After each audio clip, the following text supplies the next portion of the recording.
야외에서 버려지는 반려동물들이 많아 자치단체들이 고민하고 있습니다. 올해는 야외 활동이 늘면서 유기동물 건수가 더 늘었습니다. 국내 탄광의 조기 폐광을 앞두고 폐광 지역의 과제를 알아보는 기획보도. 오늘은 폐광 지역의 역사와 주민들의 생활상을 집중 보도합니다. 전국적으로 을지 연습이 한창입니다. 접경 지역에서는 다리가 무너진 피해를 가상해 특별한 대피 훈련이 실시됐습니다. 이번 달에 내린 2차례의 집중호우로 큰 피해를 입은 주택단지 건설 현장에 대해 속초시가 현장 조사를 벌이고 있습니다. 안녕하십니까. 뉴스데스크 강원입니다. 여름철마다 피서지에서는 함께 살던 개와 고양이를 버리는 사례가 많아 지자체마다 고민이 깊습니다.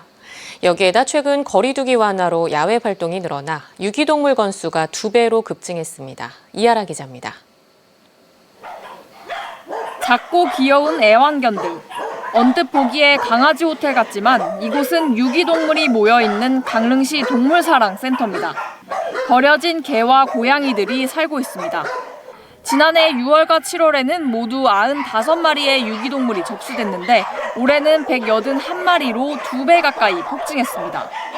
코로나19 거리두기 해제로 야외 활동이 늘면서 집에서 키우던 동물을 버리는 사람이 많아진 겁니다.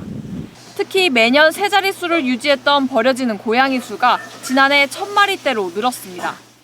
번식 횟수가 1년에 두 번인데 이제 사람들이 이제 밥도 주고 먹을 걸 다 챙겨주고 이런 환경의 변화가 생기면서 이제 호르몬의 변화 등 뭐 이런 변화들 때문에 이제 번식 횟수가 늘어나면서 이 센터에서 수용할 수 있는 유기동물은 120마리인데 현재 2배 가까운 230마리가 살고 있습니다. 한 달에 안락사되는 개와 고양이는 20마리 정도. 하늘로 떠나보내는 시기를 최대한 늦추려고 해도 떠돌이 생활을 하다 온 유기동물이 병에 걸려 결국 자연사하는 건수도 지난 2달간 67마리에 달할 정도로 많습니다. 유기동물은 폭증하고 안락사는 최소화하려다 보니 대형견은 이렇게 야외에 수용하는 실정입니다. 최근 6년간 도내 18개 시군 동물보호시설에 접수된 유기동물은 3만 건을 넘어섰습니다. 상황이 이렇다 보니 올해 강원도는 지난해보다 3배 많은 11억 7천만 원의 사업비를 투입해 유기동물 관리에 힘쓰고 있지만 여전히 넉넉하지 않습니다. 늘어난 유기동물 수만큼 자원봉사자들의 손길도 부족한 실정입니다. 사전 지식 없이 그냥 키우는 것보다는 나름대로 공부를 좀 하고 그다음에 내가 살고 있는 내 집이라든지 내 주위 환경이 반려동물을 키우는데 과연 적합한 거 아닌가. 여름철마다 날로 늘어나는 유기동물로 인해 지자체마다 고민이 깊어지고 있습니다. MBC 뉴스 이하라입니다.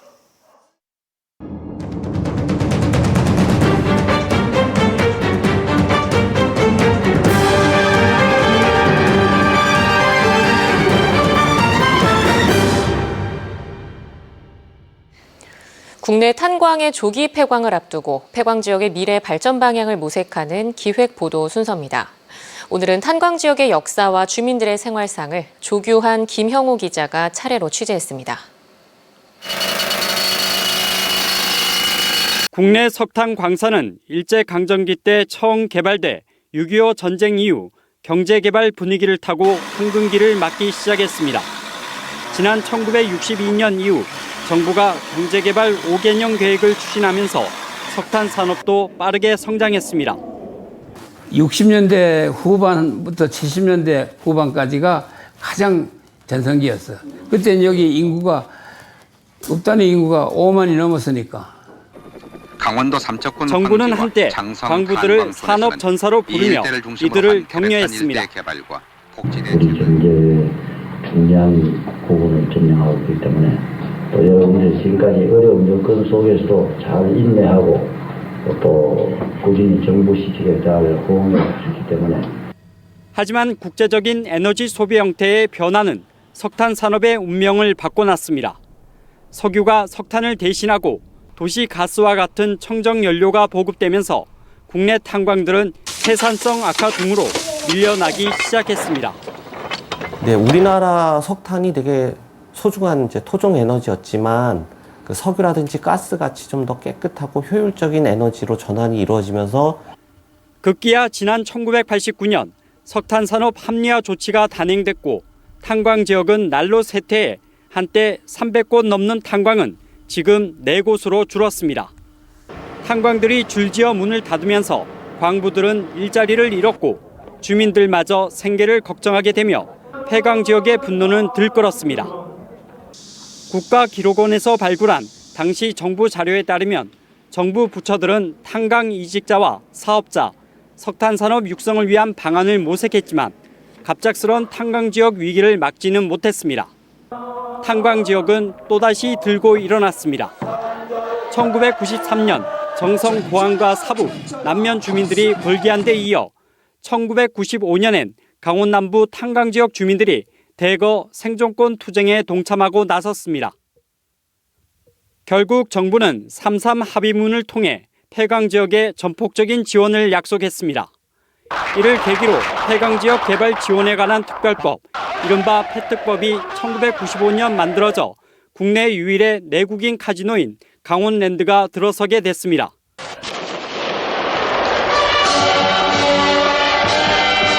이후에도 1999년 12월 12일 태백, 2000년 10월 삼척도계에서 생존권 투쟁이 잇따라 열리면서 폐광 지역 지원이 추가로 이뤄졌지만 경기 침체는 나아지지 않았습니다. 폐특법의 효력은 2005년에서 2015년 그리고 2045년까지로 3차례나 연장됐습니다. 아직도 대체 산업이 자리 잡지 못했는데 폐광 지역은 또다시 조기 폐광을 걱정하고 있습니다. 단순히 경제 논리만으로 이 폐광을 하고 또한 그 현재 종사하는 노조원 몇 사람의 동의가 있다 해서 정부가 손쉽게 털고 나갈 수 있는 문제가 아니다. 이렇게 되면 삼척 도계 지역에 민영 탄광 한 곳만 남게 되는데 이곳도 언제까지 운영될지 알 수 없습니다. 무더기 폐광으로 경제적 파탄을 겪은 폐광 지역은 갑작스러운 조기 폐광 소식에 다시 들썩이고 있습니다. 광부들과 주민들은 삶의 터전을 지켜야 할지, 이젠 떠나야 할지 또 고민에 빠졌습니다. 이미 과거 폐광의 아픔을 경험한 광부들과 주민들은 현재 어떤 삶을 살고 있는지 김용호 기자가 취재했습니다. 경기도 안산에 살고 있는 강원도 출신 사람들의 구심점인 제안산 강원 도민회. 경기도 안산은 1970년대에서 80년대 반월 국가산업단지와 시와 국가산업단지가 조성되면서 강원도에서도 특히 탄광 지역 사람들이 많이 이주했습니다. 강원도가 17만이 여기 있습니다. 17개 시군민회가 지금 모여 있거든요. 제일 지금 많은 시민회가 지금 태백, 또 고성, 또 원주. 안산에서 음식점을 하고 있는 강영만 씨도 그중에 한 사람입니다. 19살 때부터 10년 동안 태백에서 광부 생활을 했던 강 씨는 1994년 일자리를 찾아 안산으로 왔습니다. 지하철 공사 8호선 최초에 뜰 때 공사를 했고 7호선 뜰 적에 그것도 최초에 공사를 했고 최고의 막장에 있는 그 작업, 치주 작업. 돈을 많이 주니까 다른 데보다 돈을 많이 주니까 안 그러면은 생계 유지가 꾸려나가기 어렵더라고요. 떠나지 못하고 폐광 지역에 남은 사람들이라고 마음이 편한 것은 아닙니다. 저 같은 경우는 이 근무 연수도 얼마 안 돼가지고 그 대책비 자체도 좀 많이 적고 또 협력업체다 보니까 더 많이 적거든요. 그러니까 좀 많이 힘들어질 것 같아요.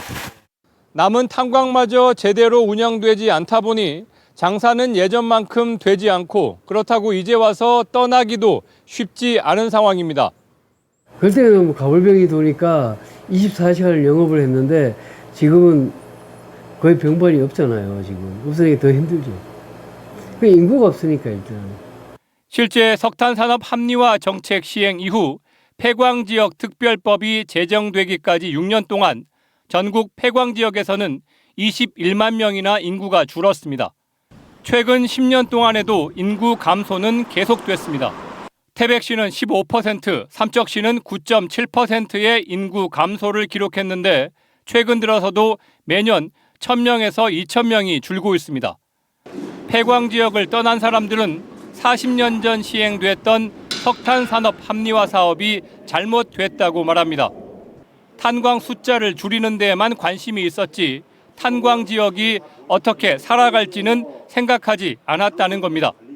탄광 합리화 사업에 인건비도 안 주고 퇴직금도 안 주고 그래도 정원 많이 좀 받아들여서 열심히 파먹다가 줄 건 안 주고 하다 보면 또 정부에서 정리를 해주네 이러다 보니까 말이죠. 폐광 지역을 떠난 사람과 남은 사람들은 이번 석탄 공사의 순차적 폐광이 과거 전철을 밟지 않도록 해야 한다고 말하고 있습니다. MBC 뉴스 김용호입니다. 국가 비상사태에 대처하기 위해 을지연습이 진행되고 있는 가운데 접경 지역인 양구군은 육군 3공병여단과 아주 특별한 훈련을 진행했습니다. 다리가 붕괴된 상황을 가정해 군장비를 이용해 소양강을 건너 대피하는 실전과 같은 훈련 현장을 이승현 기자가 다녀왔습니다. 소양강 상류에 군용 트럭이 커다란 장비를 내려놓습니다. 물 위로 떠오른 장비는 교절, 군부대에서 전시의 비상뗏목으로 사용하는 문교를 만드는 철제 조각입니다. 뒤이어 군부대 보트를 탄 군 장병들이 떨어져 있는 교절을 한데 묶어 길이가 32m에 달하는 문교를 만들어냅니다. 이번 훈련은 민관군이 유기적인 결합을 통해 유사시에 양구 군민께서 대피할 수 있도록 저희 군 장비인 문교를 통해 이렇게 문교를 조립한 군 장병들은 훈련 상황이지만 긴장을 늦추지 않고 다리가 끊어져 오도 가도 못하는 주민을 찾아 나섭니다. 단정의 동력을 이용해 시속 10km로 이동하는 문교는 정박할 수 있는 곳이라면 어디든 구조가 가능합니다. 을지훈련에 참가해 소양강을 건너 대피하려는 군청 공무원들도 군부대가 긴급 투입한 문교의 도움을 받았습니다. 저는 문교를 타고 소양강 한가운데 나와 있습니다. 이 문교는 700m 폭의 소양강을 건너 제 뒤로 보이는 지상으로 이동합니다. 문교가 사람과 차량을 무사히 옮기는 사이 공중에서 육군 수리온 헬기가 강을 건너다가 물에 빠진 인명을 구조하는 작전을 펼치고서야 대피훈련은 모두 마무리됐습니다. 접경지역에 주민들이 해야 할 역할이 많아요. 그것을 충분하게 소화하고 진행할 수 있는 게 저희 또 행정의 역할이라고 생각합니다. 이번 도하훈련은 을지연습의 하나지만 험한 계곡과 수심이 깊은 하천이 많은 접경 지역의 특성을 반영해 민관군이 함께 진행했다는데 그 의미를 더해주고 있습니다. MBC 뉴스 이승현입니다.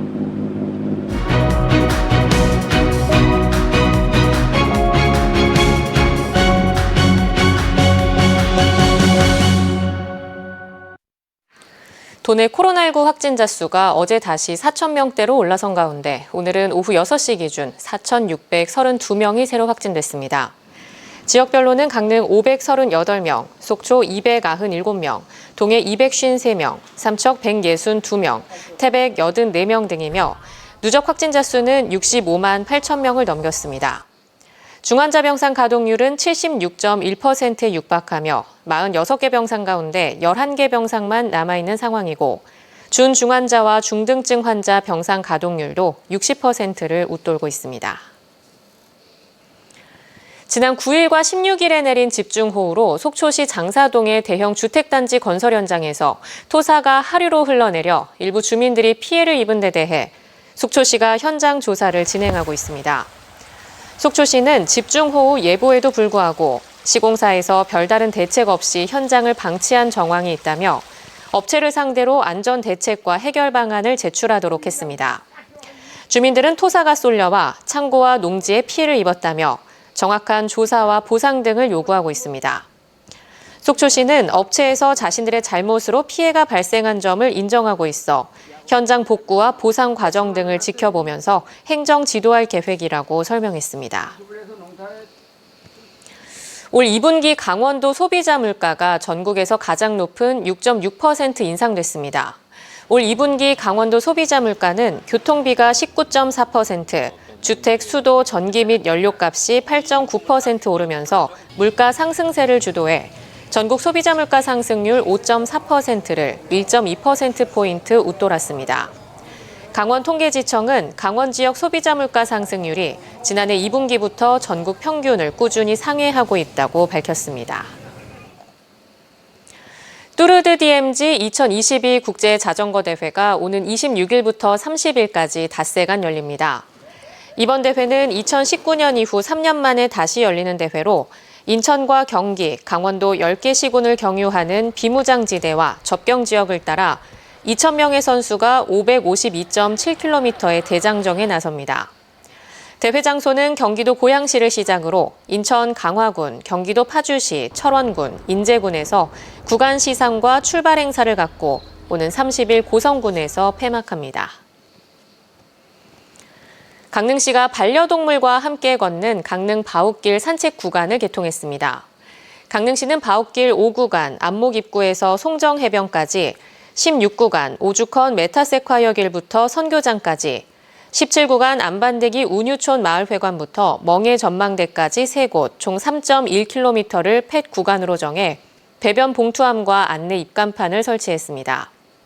펫 산책 구간 사업은 한국관광공사의 지역 관광 혁신 사업 이을 프로젝트로 추진되는 것으로 강릉시는 반려동물과 함께 이용할 수 있는 각종 업소의 인프라를 확충해 나갈 계획입니다.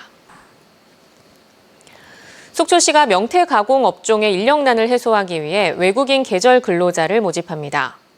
속초시는 국내 체류 외국인의 신청을 받거나 결혼 이민자 가족의 친청을 초청하는 방법으로 외국인 근로자가 최소 3개월에서 5개월까지 대포 농공단지의 명태 가공 업체에서 일할 수 있도록 법무부 승인을 받았다고 밝혔습니다.